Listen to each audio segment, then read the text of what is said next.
So the dispensation that God has given me to bring to humanity, into the world and the whole cosmos this year is one of rebirth. 2008 is the year of rebirth on planet Earth and throughout the cosmos, throughout all life streams. And as I said, if you look back on what happened today, you'll see that today's events preempted my words I'm speaking now for so many people in so many ways, and for all of us in some way. We got a one-day jump start, and quite a big one, a supercharged jump start. And what this means and what it looks like is that the emanation of divine grace that through these words and through this revelation now, this energy taking hold of us and taking hold of this realm, this divine grace creates a window of opportunity. Again, all these energies are all here all the time, but this is very specific. Each one for each year means in that particular year you have the potential for gain, for growth, for expansion in that particular realm or arena like never before, and perhaps like never again,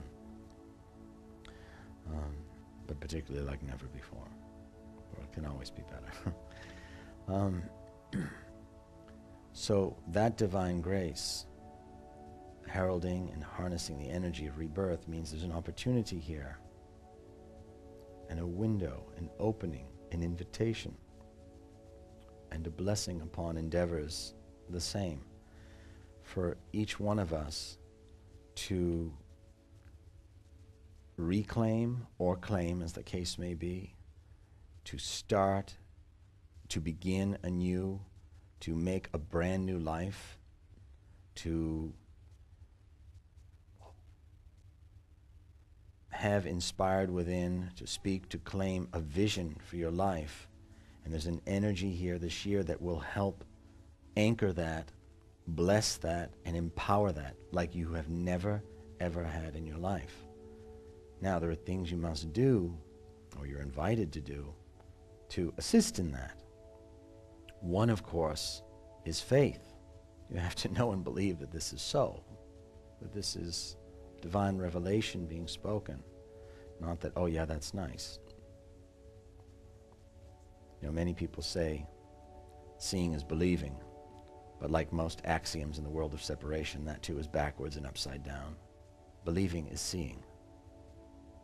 It's more accurately stated.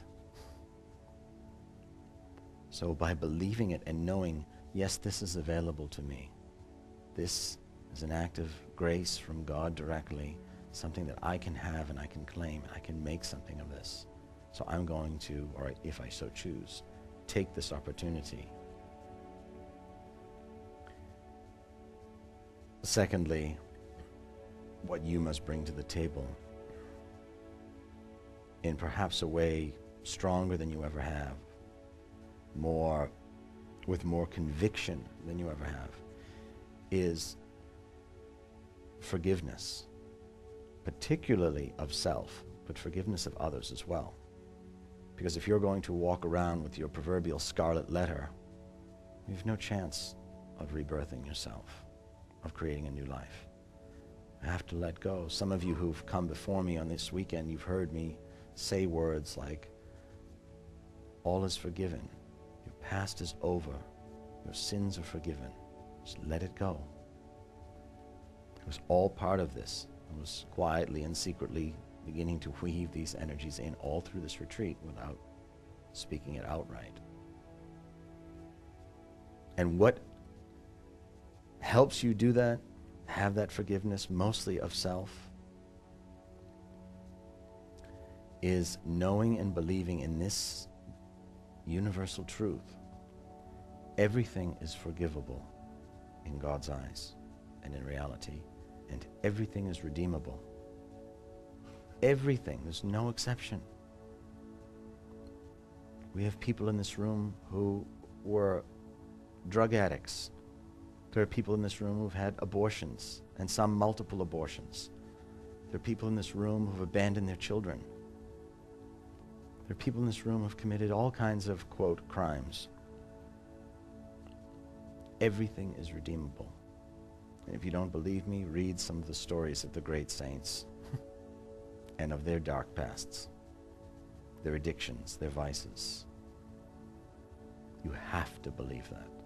Well, you don't have to, but as the saying goes, I strongly urge that you do.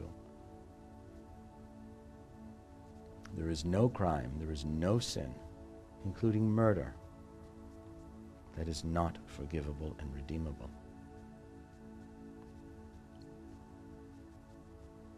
It doesn't mean that these non-loving or misguided acts won't incur karma, or that it's not to say that no restitution is necessary. Of course, both are true and necessary, but that's a separate discussion.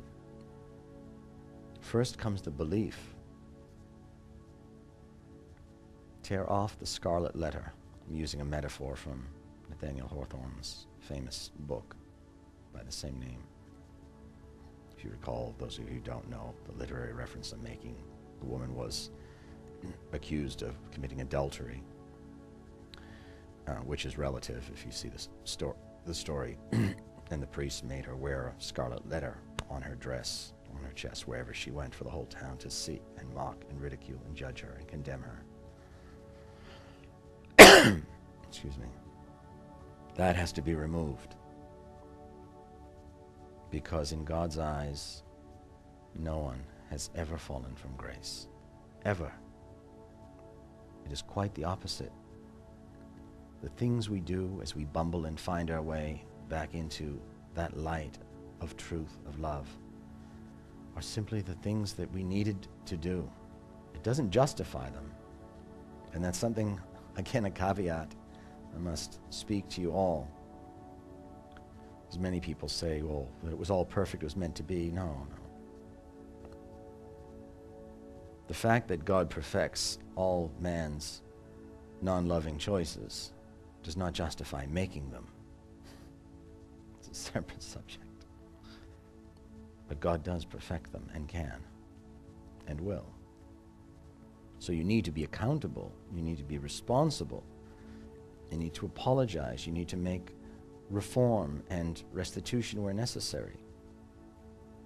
But that goes hand in hand with first and foremost knowing that you have never fallen from grace in God's eyes and that everything is forgivable and redeemable. Everything. And that opens the portal for you. That opens a tremendous portal for transcendence, for deliverance,